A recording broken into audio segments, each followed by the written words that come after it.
Ciao, ben trovato sul mio canale. Ciao da Stefano ovviamente che sono io e ben trovato in questo mio nuovo video. Come spesso accade nei miei video parlerò di relazioni tossiche, amori malati con narcisisti patologici, borderline oppure psicopatici. Io per correttezza premetto sempre di non essere né uno psichiatra né uno psicologo, sono un giornalista regolarmente iscritto all'albo che però, ahimè, ho attraversato alcune relazioni tossiche. Ho fatto un mio percorso virtuoso e ne sono uscito bene. In questi anni ho studiato libri scritti da luminari internazionali come Otto Kernberg oppure Sigmund Freud.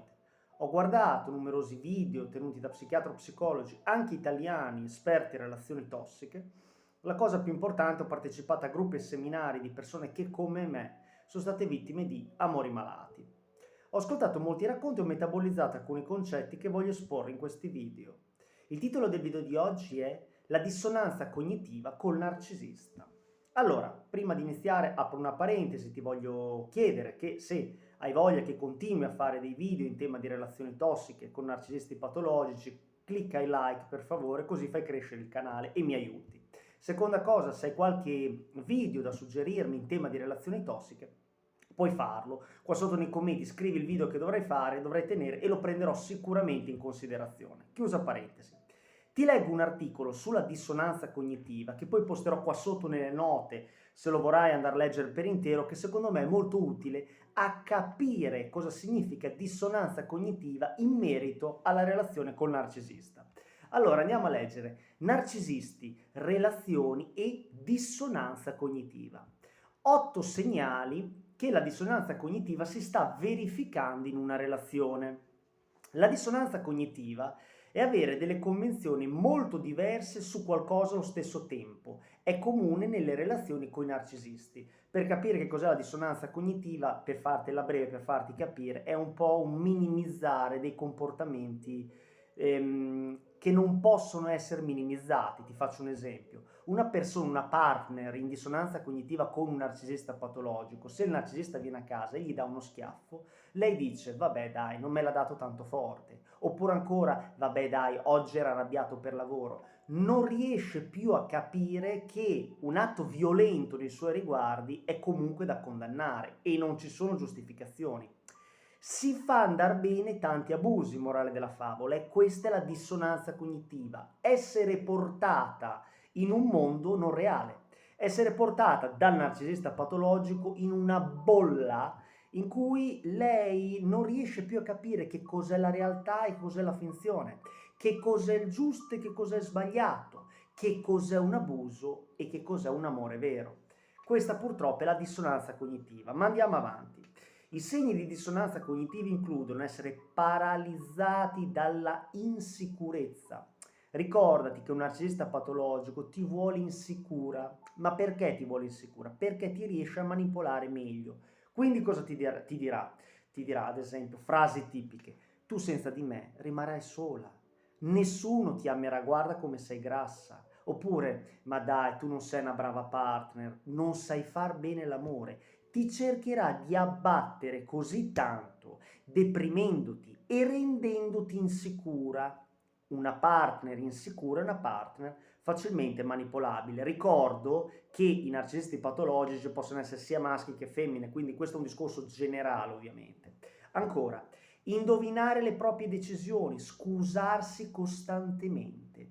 Ti senti sempre in colpa? Ti vuoi scusare con lui perché anche se hai ragione, se reputi di aver ragione, ti senti in torto? Sei in dissonanza cognitiva. Ancora, imparare a fidarsi di se stessi, delle proprie esperienze, è la chiave per liberarsi dalla dissonanza cognitiva. Cosa ti consiglio di fare? Se ad esempio capita spesso che il tuo partner o la tua partner ti insulti, scrivi gli insulti che ti fa e poi parla con persone che ti vogliano bene, non una, più di una, magari amici, magari parenti, genitori, figli, tutto il resto. Parla con persone che ti vogliano bene e chiedigli: secondo te è normale questo comportamento? Se più di una persona ti dice che non è normale, allora sappi che ti stanno abusando, sappi che sei in dissonanza cognitiva. Quindi per non perdere il lume, un po' la bussola per intenderci, scriviti tutto quel che per te è un abuso, perché è fondamentale, e parlane con gli altri.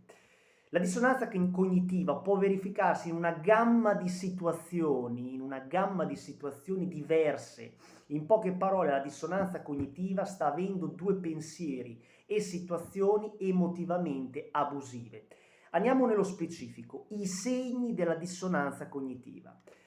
Riconoscere che stai vivendo una dissonanza cognitiva non è sempre un processo semplice, perché sennò sarebbe semplice uscire dalle relazioni tossiche, ma non lo è. È possibile, ma non facile. Ancora, il narcisista logora gradualmente la tua autocoscienza. Tieni buono il concetto. Il narcisista ti logora la tua coscienza e autocoscienza. Non sei più in grado di aver fiducia in te stessa. Un partner buono, che sia maschio o femmina, ti galvanizzerà, ti esalterà, ti dirà le cose, anche se qualora siano non belle, ma ti farà capire la motivazione per cui te le dice. Se ti deve fare una critica, te la fa costruttiva e non te la fa distruttiva. E questo è fondamentale. Un partner che ti dà un'offesa secca, senza motivarla, è tossico e va lasciato. Non ci sono possibilità. La dissonanza cognitiva è quando tu entri in dissonanza cognitiva che ti fai andare bene degli abusi, dopo a uscirne è un gran casino, quindi devi stare attenta prima quando vedi i segnali. I segni più comuni di dissonanza cognitiva includono dubitare della propria memoria, ancora, delle proprie conversazioni e delle proprie esperienze. Il narcisista patologico ti dirà: ma non ti ricordi che l'avevi detto anche tu? Tu per una cosa che lui ti vuole rendere tipo gaslighting, ti vuole rendere cieca, ti vuole far capire che tu sei pazza. Ma non vedi che anche tu ti stai sbagliando? Non vedi che tu quella cosa lì l'hai detta prima e adesso te la stai rimangiando? Ma non ti ricordi che siamo già passati di qua? Sei proprio smemorata. Beh, per me tu hai qualche problema di memoria, ti devi far vedere dal medico. Tenta di minare la tua salute mentale perché ti vuol rendere schiava attraverso un'eliminazione della tua consapevolezza di essere una persona sana e forte. Ti vuol deprimere. Ancora, quali altro segnale è di dissonanza cognitiva? Decisioni o scelte di secondo piano, rimanere paralizzati dalla indecisione. Tieni buono il concetto. In una relazione tossica tu avrai la sensazione di essere perennemente indecisa. Non sai cosa fare e non sai qual è la verità e qual è la menzogna. Non sai dove andare, quindi sarai completamente in balia degli eventi. Ancora, l'incapacità di fidarsi del proprio processo decisionale, non ti fiderai di te stessa. Sentirsi come se ci fosse qualcosa di sbagliato in te.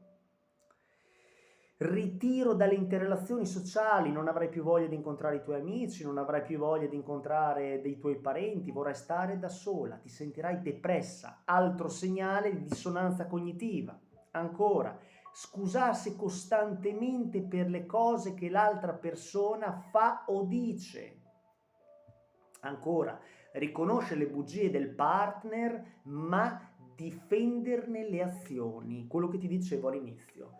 Lui arriva a casa, ti insulta pesantemente, tu minimizzi dicendo vabbè dai, hai avuto una giornata pesante al lavoro. Non è da minimizzare, se lo fai spesso vuol dire che sei in dissonanza cognitiva, perché difendi le azioni abusive del partner. E questa è una cosa, parole, comportamenti che non va fatta mai, quindi è fondamentale capire, cerca sempre di tenere il focus della situazione, cerca sempre di rimanere sul pezzo, non farti portare altrove, scrivi tutto e dialoga con chi ti vuole bene, magari con uno psicologo, magari in famiglia, con gli amici, cerca di capire se tu sei sbagliato o lui, e i tuoi amici, i tuoi parenti che ti vuole bene ti dirà che tu non sei sbagliata, è sbagliato l'altro o l'altra, è sbagliata la relazione.